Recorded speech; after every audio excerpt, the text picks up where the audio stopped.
ஒரு அம்மா சர்ச்சுக்கு போய் ஃபாதர் கிட்ட சொல்லிச்சு, ஃபாதர் எங்கள் வீட்டுக்கு வாங்கன்னு. ஏன்னா எங்கள் ஹஸ்பண்டு 6 மாதமாக கெட்டு குடிச்சவர் ஆகிட்டார். காலையில் வந்து குடிக்கிறார், வேலைக்கு போகிறது இல்லை. நீங்களே கவனிச்சிருப்பீங்க. சர்ச்சுக்கு வந்து அந்த ஆள் 6 மாதம் ஆகுது. வீட்டில் பிரேயரும் வருது. ரொம்ப கஷ்டமாக இருக்குது. நீங்கள் வீட்டுக்கு வந்து புத்திமதி சொல்லுங்கள். ஃபாதர் சொன்னார், கவலைப்பட நான் பார்த்துக்கிறேன். போயிட்டார். ஒரு நாள் ஃபாதர் ரோட்டில் நடந்து போயினுக்கிறாரு. நம்மளால் வரான் எதிர்க்க ஃபுல்லாக தண்ணியில்.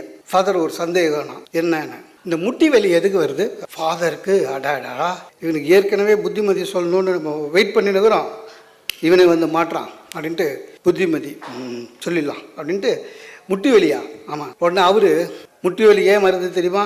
யார் டெய்லி வேலைக்கு போகாமல் குடிக்கிறானோ, யார் வந்து திருச்சபைக்கு வராத இருக்கிறானோ, எவன் ஒருத்தன் ப்ரேயர் பண்ணாமல் இருக்கிறானோ, எவன் வந்து கடவுள் மீது நம்பிக்கை இல்லாமல் இருக்கிறானோ அவனுக்கு முட்டி வலி வரும், புரியுதா அப்படின்னாரு. உனக்கு எத்தனை நாள் ஆனாரு? எனக்கு இல்லை ஃபாதர், காலையில் படித்தேன், போப்புக்கு முட்டி வலின்னு போட்டு இருந்தது, அதான் ஏன்னு கேட்டேன். இப்போ நீங்கள் சொன்ன ஒன்று புரிஞ்சிச்சுன்ட்டு போயிட்டான்.